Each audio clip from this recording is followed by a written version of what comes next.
focus on this. It's called the Liverpool Golden Opportunity CPI, Nursing Perspective. Kamila was born at 23 weeks and has never been intubated. And looking around, see Bethany's coming, yeah? It's my pleasure to introduce Bethany Spears, who's going to present this abstract for you. Thank you.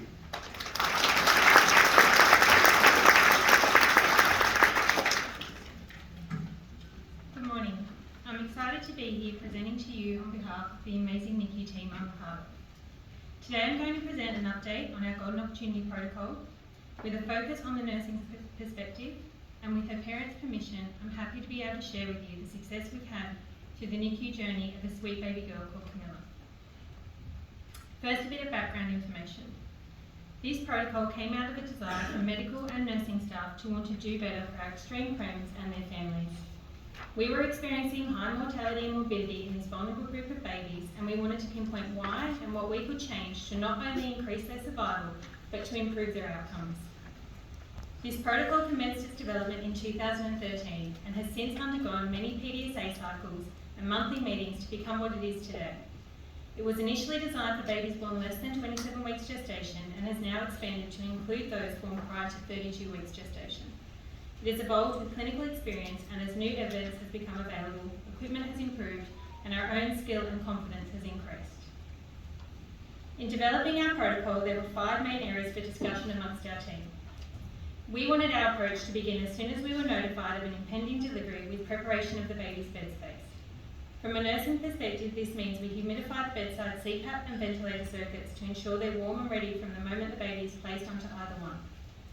We prepare our IV fluids aseptically so they can be administered as soon as IV access is available, whether that be a cannula or Omnilon.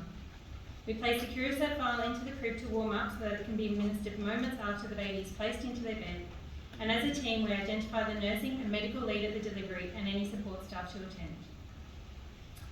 We're sticklers for warm babies. In fact, many of our nursing staff, myself included, become bitterly disappointed if our baby's admission temp is less than 36.5. We understand the importance of thermoregulation in preventing short and long-term morbidity and mortality, and we've taken steps to prevent heat loss at delivery and during admission.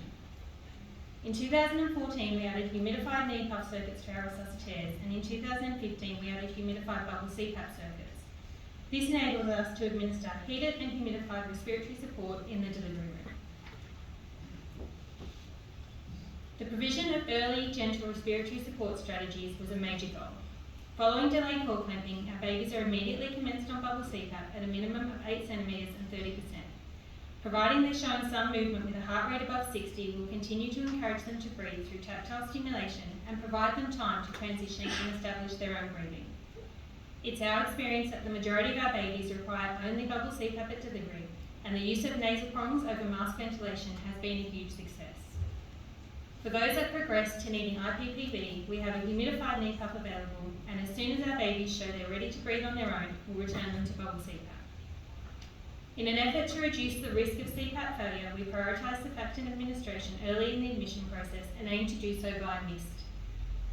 Our last area of focus is a minimally invasive cannulation strategy and early feeding. We aim to reduce the use of umbilical lines. In order to do this, we aim for cannulation on admission with early PIC insertion around 24 to 36 hours of age. To further reduce central line days, we aim to commence enteral feeds with mother's milk as soon as it's available, and ideally within 12 hours. I've included our protocol here so you can get an idea of the layout. I've brought copies for anyone who'd like to read it in detail. The protocol was well received by nursing staff as it allowed for standardisation of care. Gone were the days of anticipating intervention based on which consultant was on service. We love the idea that there would be consistency and, importantly, that we were part of the discussion on the finer details. The nursing staff appreciate how easy the layout is to follow. Everyone's role is stipulated and clear, and we all know our part and how to proceed through the delivery and admission phase. From the point of admission to the ward, the bedside nurse becomes the lead in directing clinical care.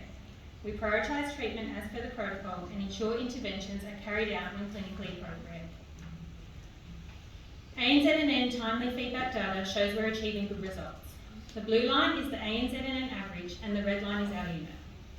Our admission temperatures are above the average. Our delayed cord clamping rates are also above the average. Our intubation and resuscitation rates are lower than the average. Our mortality rates in babies born less than 28 weeks are average to lower than average, and our IVH rates are lower than the average.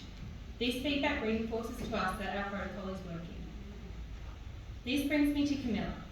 She was born at 23 plus 5 weeks gestation in March of this year to a 28-year-old mother with cervical insufficiency. At 22 plus 5 weeks gestation, the cervix was seen to be 1.5 centimetres dilated with bulging membranes, and antenatal steroids were administered. 6 days later, Kamila's mother went into spontaneous labour and delivered Kamila by vaginal delivery. She underwent delayed cord clamping and was placed on bubble CPAP of 8 centimetres and 30%. Over the next 2 minutes, her pressure was increased to a maximum of 10 centimetres and her oxygen to a maximum of 100%. At 3 minutes of age, Kamila was briefly given IPPV via humidified knee cup for 1 to 2 minutes with good response. She was placed back on bubble CPAP and transferred to the nursery. Kamila's temperature on admission was 36.6. She received surfactant via mist and had a cannula inserted. She also received a UVC and UAC. She was commenced on prophylactic antibiotics. Kamila's respiratory management during her time with us progressed through CPAP to NIV-NAVA, back to CPAP, then to high flow, and finally to low flow, which continued on discharge at 41 plus 4 weeks corrected. She achieved full feeds on day 19 of life and her PIC was removed the following day. She had stage 2 ROP that resolved without treatment and bilateral stage 1 IVH on early ultrasounds, both of which resolved. Her blood pressure remained stable. She had 3 septic workups during her initial weeks, all of which showed negative blood culture with antibiotics ceased within 48 hours, and she received 3 blood transfusions during her stay. So how did we manage to get Kamila through her NICU stay without the need for invasive ventilation, without a significant IVH, and without significant ROP? I want to start by making the point that doing less is not easy. Adapting to this protocol took us all some time. Standing next to a brand new 24-weeker and waiting 60 seconds for the cord to be clamped before we can get our hands on the baby took a lot of getting used to. Becoming comfortable and confident in the use of nasoprongs to support the baby as they're given the chance to transition took us time. Although due to a high rate of success, not as much as you may think. Knowing these babies at the extremes of gestation can not only survive their early days but do well on bubble CPAP took us time. Learning to trust in our clinical skill to assess and maintain blood pressure without feedback from UAC and control through inotropes took us time. For so long we thought babies at the extremes of gestation physiologically needed to be intubated and ventilated, needed ambulance, and we as a bedside clinician needed to control every aspect of their being. As time has gone by over the last decade, we've learnt the very opposite. Nursing these babies well does not have to equate to lines, inotropes and ET tubes.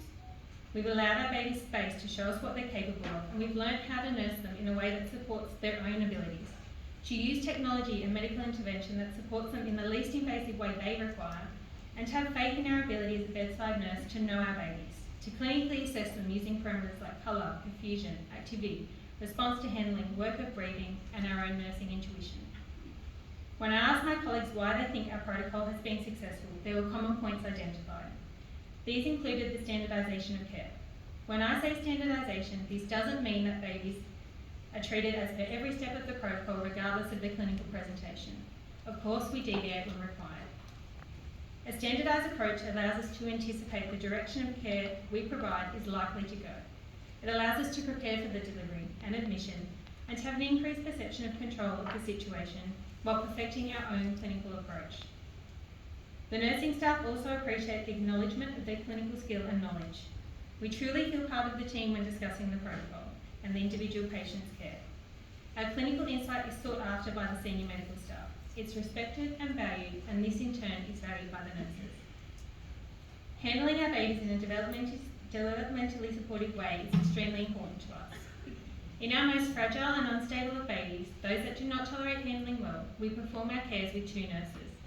This allows us to have 2 sets of eyes on the baby, watching for signs of instability, troubleshooting, and performing tasks in the most gentle and supportive way, while also ensuring the prongs stay in throughout handling them. There are also some obvious practice advances that have led to our recent success. These include the introduction of PDHM and NIV-NAVA. NIV-NAVA has given us an avenue to provide non-invasive respiratory support that is synchronised with and proportional to the baby's own spontaneous respiratory effort through detection of the neural signal sent to the diaphragm. It helps them through periods of apnea by providing increased support until they return to spontaneous breathing. The main side effect we contend with is abdominal gaseous distension. Regular gastric decompression through aspirating gastric tubes and provision of enemas is necessary in promoting respiratory stability. So where to from here? We will continue to review, evaluate and refine our protocol. I think many of us are currently facing extreme staffing challenges, increasing patient acuity and a huge demand on our service, and we're certainly no exception. Our staffing deficits are reducing our ability to give our babies the one-to-one attention and care they deserve and require. This is hard on the nursing staff, as our biggest professional desire is to give our bubs the very best care we can, and while I know my colleagues are continuing to do incredible work in really challenging circumstances, I appreciate the inner turmoil we're all feeling. So what happened to Kamila? She was discharged home on low flow oxygen and sub-feeds at 41 plus 4 weeks corrected. She's now 3 months corrected. She's a happy, giggly, beautiful baby girl. And since submitting these slides, I'm happy to report she has successfully come off of her daytime oxygen. Thank you.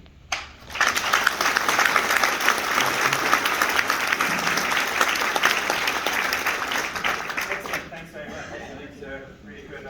Opportunities for questions to come in through Slido. Whilst we're doing that, maybe I could just ask you about that sort of minimal handling on one behalf and unreliant on the other. How do we get to that compromise, and how do we, the ways that we can help with the decision? So we actually don't put a lot of ambulance in. Our practitioners that do it are fairly skilled, so they will do it obviously in the quickest way possible. And we will support the baby through that by containing them and making sure that their temperature's fine, their respiratory support is adequate. We will always do mist before we do lines so that we know that we've got control over that. Okay. Any opportunities for anybody wanting to come up with any questions or ask along the way?